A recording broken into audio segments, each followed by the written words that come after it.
Welcome to another episode of Prepper Talk Radio, radio for the ready-minded, where we talk about and focus on God, family, and country. Super excited for this episode, and we're going to have some really deep dive into solar power banks and solar power and things of that nature. We've got a special guest that we want to bring on and talk to, and he's going to give us some really good insight. So pay attention. You're not going to want to miss this episode. You're going to watch and listen all the way to the end. So in the meantime, though, I just want to remind everybody to go to preppertalkradio.com and check out all of our resources that are there. We have a great bit of downloads, free downloads. You can actually go to preppertalkradio.com/ready project. And there is a great deal. If you use that code and that link, you can get some discounts on some food storage. They have a great 30-day supply of food that's available there. In fact, we're working on getting an even better deal that's exclusive just for our listeners. So stay tuned and go check out that site. Also want to remind everybody, with everything that's happening in the world, with there's a couple of banks. I don't know if you guys have been paying attention to the news, but there's several banks, regional banks anyways, that have been downgraded. The banking system is not looking very good. There might be some merges and some other things, but man, we want you to know how much we still believe in and promote gold and silver and precious metals as part of your portfolio. At a minimum, it's got to be a part of your portfolio. At a Shane level, it's all of your portfolio. That's so right. whether you're a 100%. percentage or whether your percentage is 20 or 100, you got to have some gold and silver in your portfolio. Check out ITM Trading for that.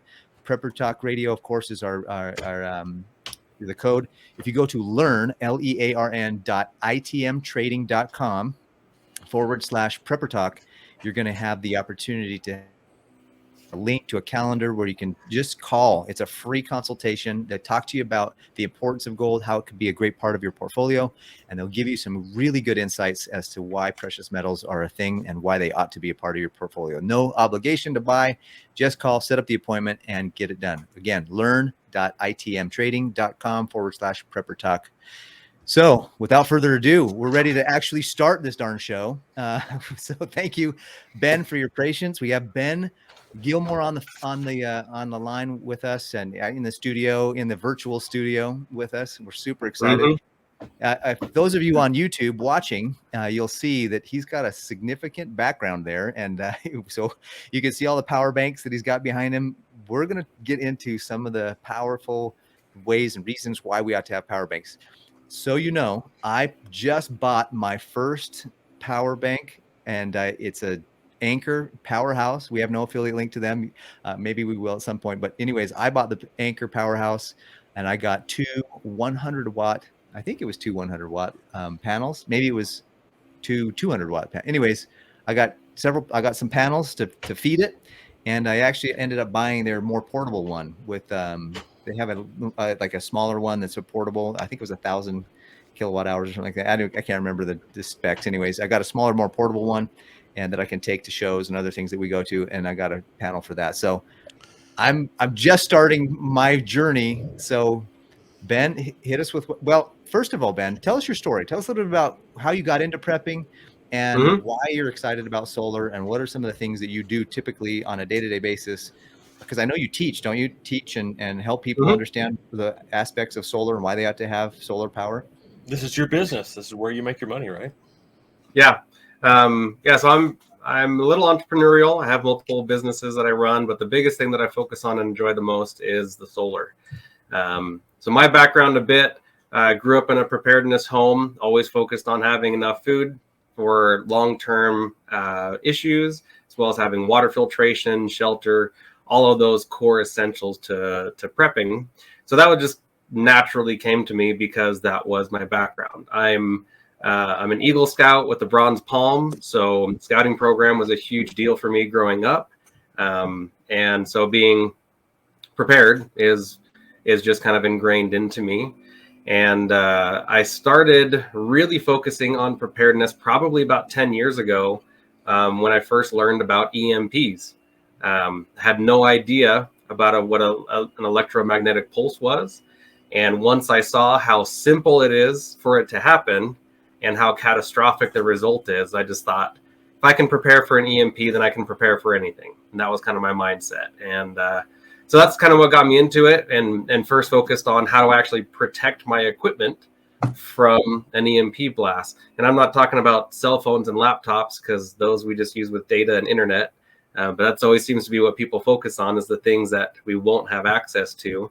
But more of like the ham radios and generators, refrigerators, the things that we still need to use long term, and finding out how EMPs affected those. So that was my big focus when I decided I was going to go into the preparedness niche or field, and focusing on that, because I just wanted to be prepared for my family. I got married 12 years ago. We've got 3 girls, and I just feel it's my duty to make sure that whether they choose to prepare or not, that I've got them covered. I want to make sure that they're good to go. And fulfilling your stewardship as a father. That's awesome. Yeah. And so about 7 or 8 years, well, I should back up. Before I got into the preparedness business, I've been through hurricanes, I've been through floods, been through fires, been through all sorts of natural occurring things. Of course, I was too young to really feel the effects of the 2008 financial collapse. But going through so many different things and being an observer in a lot of it just really showed me that as an adult, I should really be able to adult and be prepared. And I think a lot of people focus on that from the religious aspect too much, which I agree with is fine. But just if you ignore religion entirely, just look at history as well. So, I mean, you can take either camp and just say, historically speaking, it's roughly once every decade, there's something really bad that happens, right? In people's lives. Or you look right now with the fires in Maui, right? It's just people go through hardships. Everybody does, whether it's financial or health or COVID or whatever. So why not be ready for it? That seems to be the most pragmatic thing, because it's basically guaranteed to happen to everybody at some point. So that was kind of my mindset with it. But about 7 or 8 years ago, I got into the solar side of it, because when I went through Hurricane Ike in Houston, coming from a preparedness family, we had a big gas generator. We had weeks worth of gasoline, all of that stuff. That was no problem. But I specifically remember, we had 4 weeks without power. And I remember I was inside, I think I was playing the Xbox at my parents' house. I was about 17 years old. And my dad walked in and said, okay, I just poured in the last can of gasoline. And so in 4 to 6 hours, we'll have no more power. And I was just like, holy crap. And it was like 2 hours after that the grid came back online. And so Wow. I actually remember my cousin, she went to the gas station, because after hurricane, you can't get the gas trucks in to fill the tanks at the gas stations. She waited in line from like 7 a.m. to 5 p.m. or something like that, finally rolled up to the pump, and they came out and said, we're out of gas. Like, it happens to everybody. And so that's when I was like, okay, gas is a great short-term option, but it requires a lot of maintenance. The fuel goes bad. But we live at the time I was living in Texas, and I was like, there's sun everywhere, right? Even after a hurricane, it's nice and sunny. So why not use that energy to perpetually have as much energy as we want? And then the gasoline becomes a backup to the solar. And so that's the approach that I took. And about that time, it was pretty much just goal zero. We're the only guys in the game. And even then, that equipment was not good. And since then, there's been Jackery and all these big companies like Blue Eddy, EcoFlow, Point Zero, all these big companies that have come out. And they've all got good options in their own way. But it's not a cookie cutter situation. It's not where this is it for everybody, right? There are some systems that are coming out that it's pretty much regardless of the scale you want to go, you can just buy it once and then scale it over time. But a lot of the systems are limited. And so that's what I do, is I don't represent a brand. I'm not loyal to a brand. I don't get paid by a brand to promote them or anything. Most of the equipment I've bought myself, and then I review it and tell people the truth. And that's why I originally started my website, poweredportablesolar.com. It was just a blog, just to tell people what these systems can and can't do, because going to preparedness shows like PrepperCon and other things, at the time there was Lion Energy and a few other companies, Goal Zero, who were just like, watch, I'm going to run this skill saw. And they would turn this corded skill saw on for 3 seconds. And like, it's amazing. And I'm like, great, I'm not doing woodworking projects when the power's out. How long does it run the fridge? And they're like, oh, like 4 to 6 hours. Yep. And I'm like, okay, so I can run it for 4 to 6 hours. It costs equal or twice as much as a gas generator. There's no no purpose here. And so that's where I really started delving into the solar generator world. I'm not an electrician or anything like that. So I was too scared to get batteries and figure it all out myself because I didn't want to get shocked. And so the solar generators were the nice middle ground where it wasn't as expensive as having someone who sells solar, buying solar from them. It wasn't as cheap as doing it yourself, but I could open a box and it was ready to go. And so I really liked that, and that's what I delved into that. And that's what I've been working at for years now, consulting different companies, helping them get the right equipment so that way people can use it for different situations. Yeah, that's my background. Why I'm in it. Excellent. I recently went through my own experience of building my own generator, call it, solar generator. I don't like that term. Battery bank, and so forth. So I built my own. I did this back, like as I mentioned before, early 2000s. I built, these really didn't exist back then. So I built a few of my own, much larger scale, but still portable, right? And so I recently went through this experience myself. Used a smaller, Home Depot toolbox to build it in, and my conclusion at the end was I should have just bought one that was already pre-built, right? Other than my purpose is to be able to take this and take it apart and put it in an RV, right? Adapt it to an RV. And so as I went through this journey and talked to other people about it, I'm like, you know what? Just do your research and buy something good. Buy something that's already built that works best for your purpose. That was the conclusion I came to. And I'm still glad I built what I built. It's still going to work for my purpose. But next time around, I'm going to be building a cabin here, hopefully next year. I'm going to do a freestanding portable unit like what we're talking about here for that cabin. So, yeah, we got a cabin 3.5 years ago, and I've run it off grid 24/7 for 3.5 years off of a solar generator. So, don't you have Mr. Cool DIY cooling and heating on your house too, on the cabin? So yeah, for the cabin, I did a hotspot energy, which is directly solar powered. So it's a give and take because then it doesn't take from any battery capacity, but at the same time, I can't use it at night because it's a 240 volt setup, and I've only got 120 volt up there right now.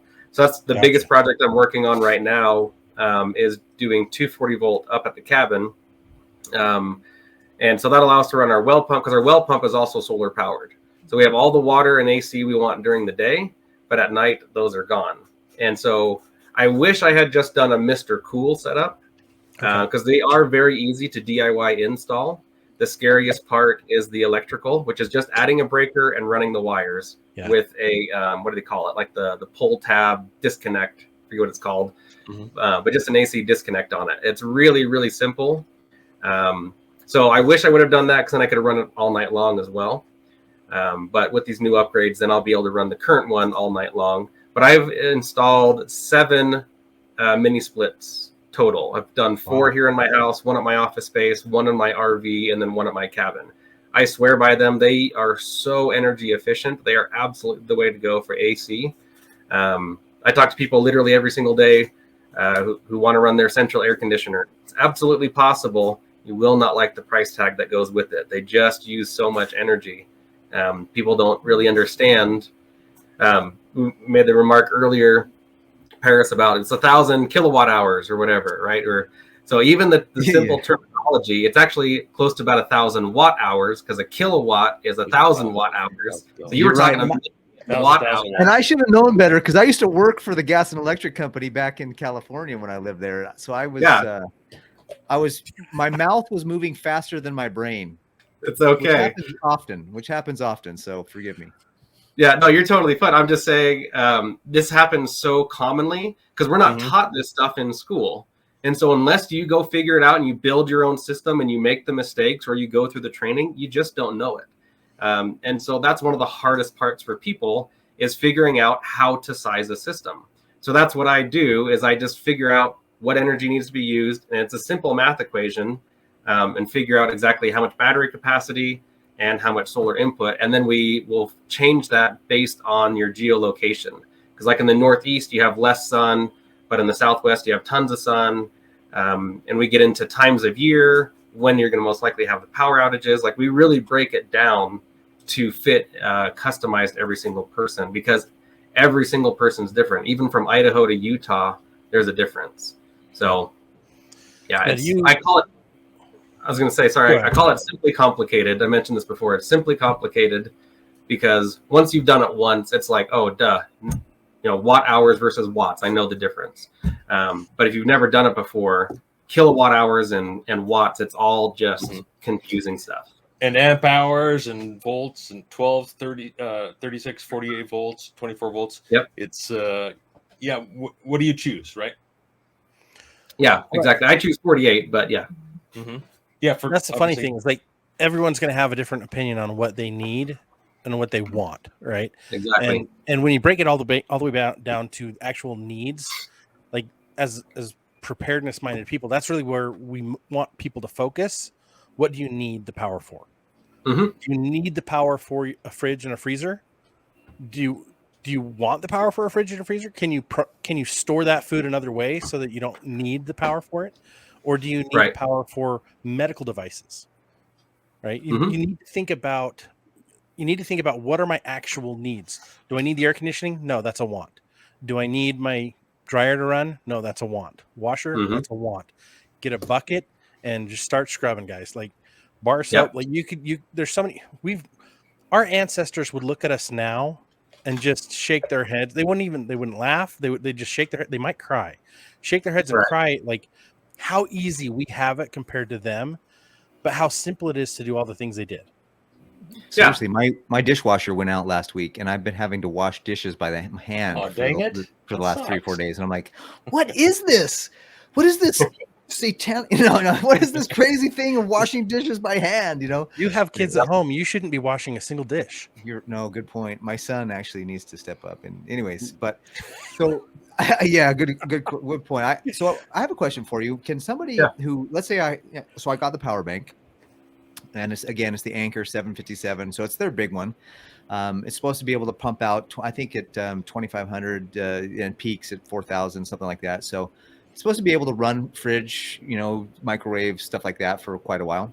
If I have a longer, let's say I have what's cool I like about the solar power banks is that they're quiet and they're not going to be emitting carbon dioxide or monoxide, and you can actually have them in your house. So what if I have my solar panels outside and I ran and they're plugged in and my power bank is still plugged in? Am I feeding it and draining it at the same time? Does that make it last longer when you do that? Yeah. So there's 3 main parts to it. I call it a solar generator, the same way we call, we don't say iPhone or Android. We call it a smartphone, right? The solar generator makes it a simple term for someone to grasp the concept, but obviously it doesn't generate anything, just to clarify that. That's why we refer them to them as power banks. Yep. Right, rather than a generator. I think it's a silly term, but I get exactly what you're saying. So people understand what it is, because it is a new concept for a lot of people. It is. So yeah, because a power bank can also be an energy source that does not recharge from solar, and that's why I use that. It just keeps things simple for those who are new to it. But I understand the differences. Yeah. But to address your question, Paris, so yes, say you're using 300 watts, right? You're running your fridge and your freezer and a fan. Okay. Yeah. If you're using 300 watts, but your solar panels are producing 700 watts, there's going to be a surplus of 400, right? So what's going to actually be happening is the solar panels are going to be running your fridge, freezer, and fan, and the excess 400 watts is going to go into your battery. So you're going to be charging at a rate of 400 watt hours per hour. Now, a lot of people disagree with the term watt hours per hour. I don't know if I invented that term, but that's what makes it most simple for me to understand how much capacity is going back in. Because if you have 1,000 watt hour battery and you're getting 400 watt hours for every hour that it's in the sun, then it's very simple to understand it's going to take 2.5 hours to go from 0% to 100%, right? And so that's why I use that term, but it's not necessarily an accurate term out there. Some people get nitpicky about it, like solar generator. So just to clarify that, but yes, you are inputting and outputting at the same time. Not all power stations can do that, but most of them can at this point. Sweet. Yeah. You can also use them as a UPS, an uninterrupted power supply, where you have your power station plugged into a wall outlet and then your fridge plugged into the power station. and they'll have a 20 microsecond transfer to where as soon as the grid goes off, the power station actually starts running off of the batteries. So that way your fridge doesn't stop running. So oftentimes people use that for like sump pumps, especially where they got lots of water intrusion, northeast area. They have to have those sump pumps, otherwise their basements flood, right? Mm-hmm. And so that's a really, really key way to use one of those smaller power stations, one that has a powerful enough inverter to run the pump, but just enough battery to last a couple of days. That's where you wouldn't need it with a solar panel, because the likelihood of getting power back within a couple of days is high, depending on the situation you're preparing for. But then there you have people who want to run their whole house, whether that includes air conditioning or not. And so then you have to get a bigger system that does split phase 240 volt, and it gets a little more complicated there. But yeah, they call it simultaneous charging, where you're charging while outputting, and most of them will do it. Cool. Yeah, that's one of the things I think a lot of people get mistaken on when they put solar panels on their house, is that they don't have the storage. So if the power goes out, the solar panels don't work to continue to keep you going, because the power is that's how the solar panels work, is through the through power. So having a bank, that's why a lot of these places are, Tesla and other places are really promoting having a bank of batteries that you can feeds the solar feeds into the power bank, and then the power bank feeds your house. And that's kind of the idea. If you're going to get a solar array on your home, make sure that you have a bank. If you're preparedness minded, if you're listening to this podcast, you're preparedness minded. So you're going to want to have a bank, and then tell your friends. One of the challenges though is some cities won't let you do that. So you need to check to see what your city will and won't allow. I live in Bountiful, Utah. They won't let me do that. Really? Yeah. They will not, in my neighborhood, let me put a battery bank grid tie system in my house. Now, if I lived in North Salt Lake, just one town over, they're all about it. Everybody over there's got Tesla walls. Tesla came through and they're like, hey, let's do a sales thing, and we'll kick back to the city. And so the city's like, yeah, let's approve it. Bountiful's like, well, we didn't get a deal, so we're not going to approve it. So it's politics. Depends on the city. You might have a city that's like, cool, but then here's the simple solution: learn how to bypass it all when the power goes out. Unplug it.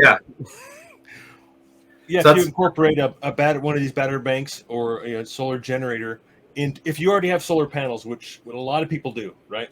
Because a salesman comes by and knocks on their door, hey, look what money you can save after you pay this system off and so forth. It's a lot of hype, if you ask me, and it doesn't make a lot of sense unless you have a battery bank. So if you add one of these portable generators, which you can take with you when you bug out, right?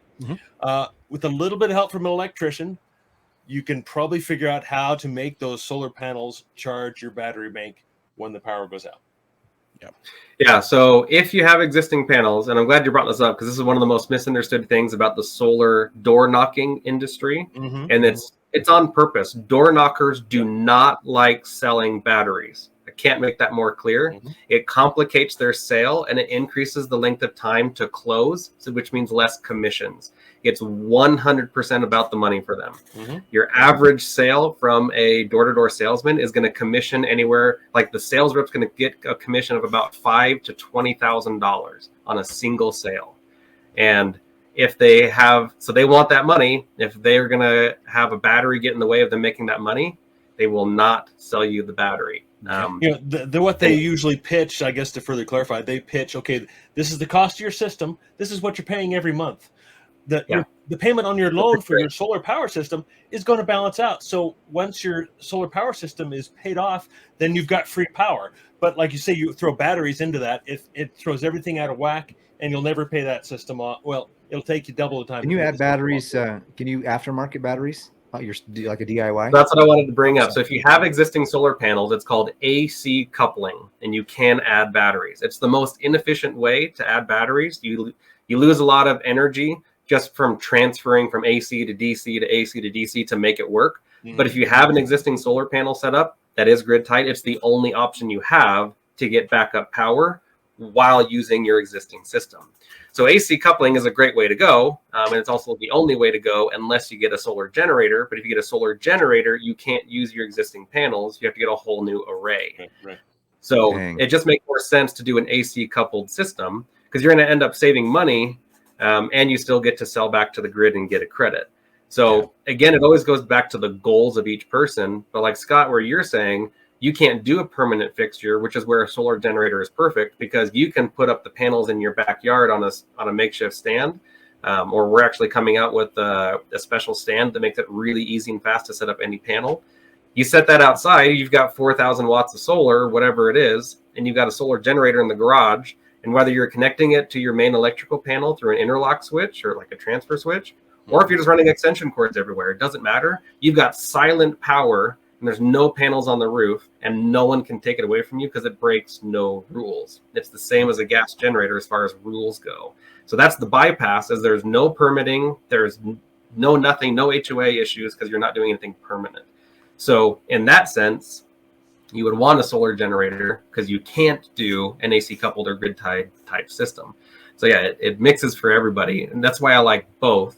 So if you have an existing system, we can do that. And that's actually why this year I've spent a ton of time getting installer certified. I've gotten it certified by a few different groups, because I actually went to an event called SolarCon there in Salt Lake. And I thought it was going to be all these great innovations, people saving the world. And it was all in the name of saving the world and green energy, but it's all about the money. It was an absolute bro show of guys talking about how they can charge more per watt. And that was all it was about. Wow. So that really enraged me. And that's why we do installs now as well.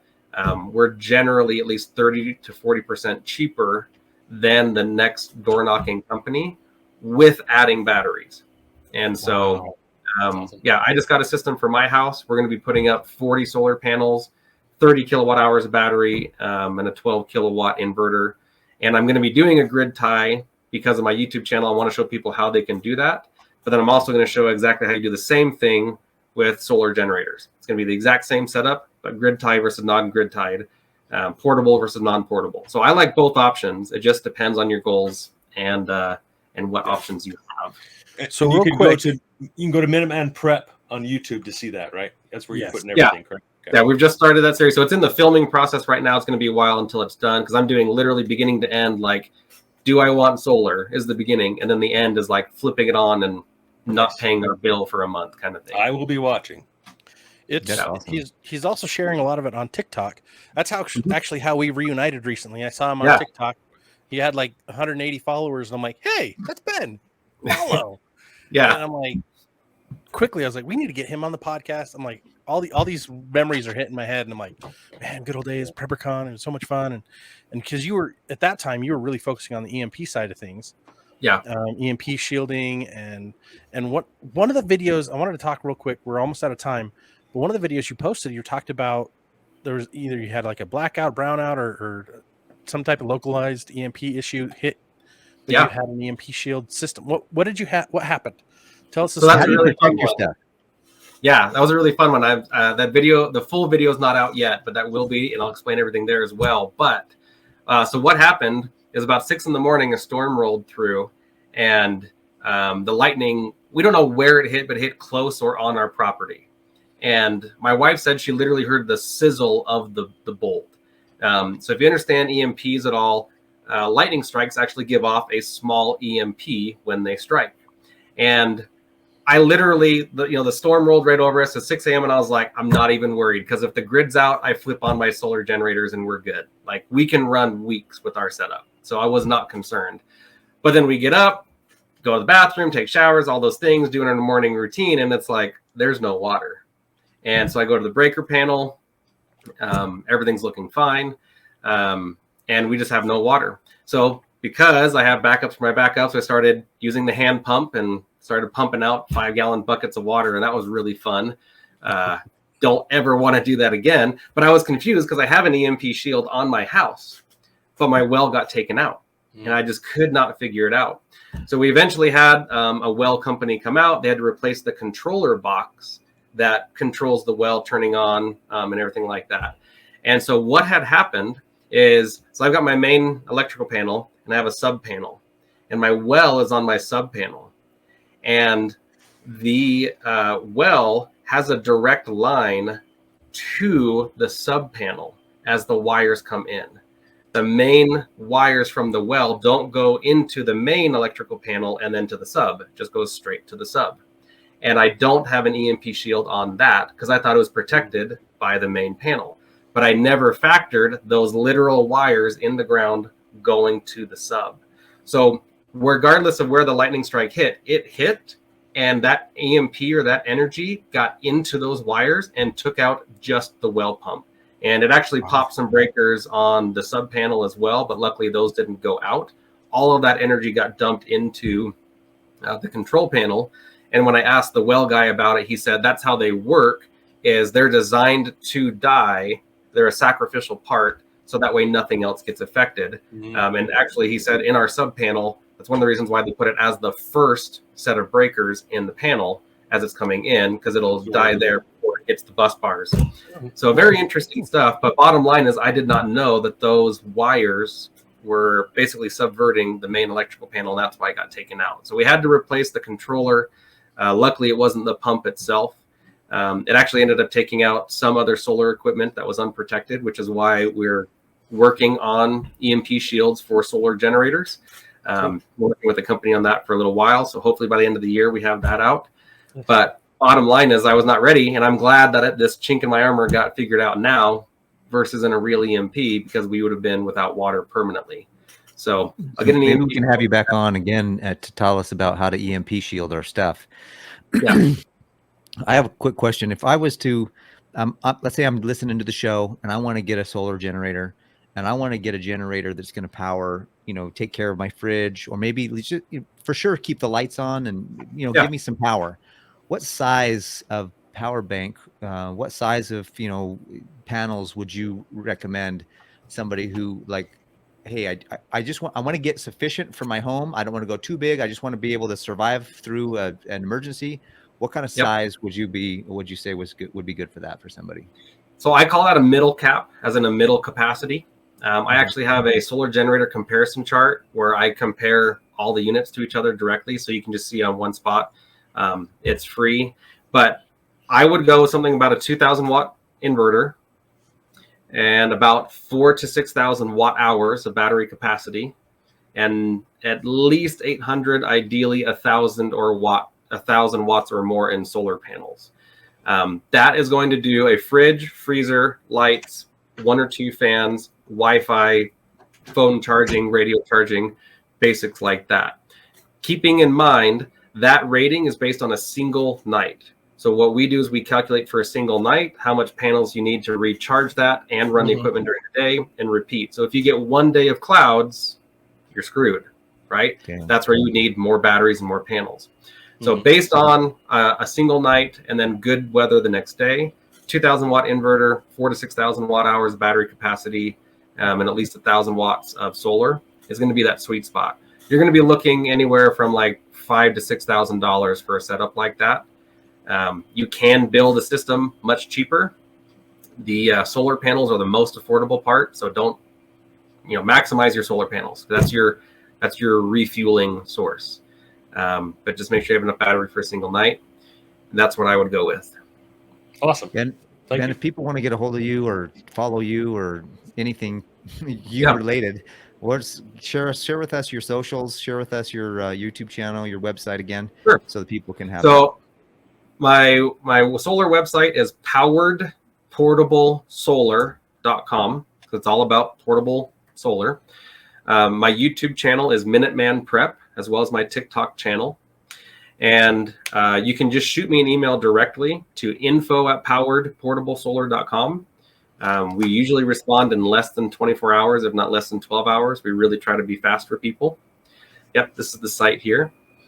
And as well, our phone number listed there on the top, 800-489-0552 from 10 a.m. to 5 p.m. Mountain Time, Monday to Friday. So I've got myself and I've got an assistant who's really well trained named Kathy, and we're bringing on another assistant. His name's Christian. The solar industry, people have so many questions about it. We're trying to really have lots of people ready to go to answer questions. So you give us a call, shoot us an email. We'll definitely get back to you. Awesome. Hey, anybody who's listening to the show, if you want to have Ben on again soon, make a comment, let us know, shoot us some comments and say, hey, bring him back on or whatever. So Ben, thanks so much. We appreciate your time. We know you got to get off to a family event, and this we're all about God, family, and country. If you don't support family, then what do you got? That's the whole point. What we're prepping for is our families. So appreciate you coming on. Really, really appreciate you coming on. You answered questions for me, and I think for a lot of our viewers, and then becoming a resource is paramount. So you've been listening to Prepper Talk Radio, radio for the ready-minded, and until the next show, stay ready. Take care, guys. Thanks, Ben. We'll see you. Thanks, Ben.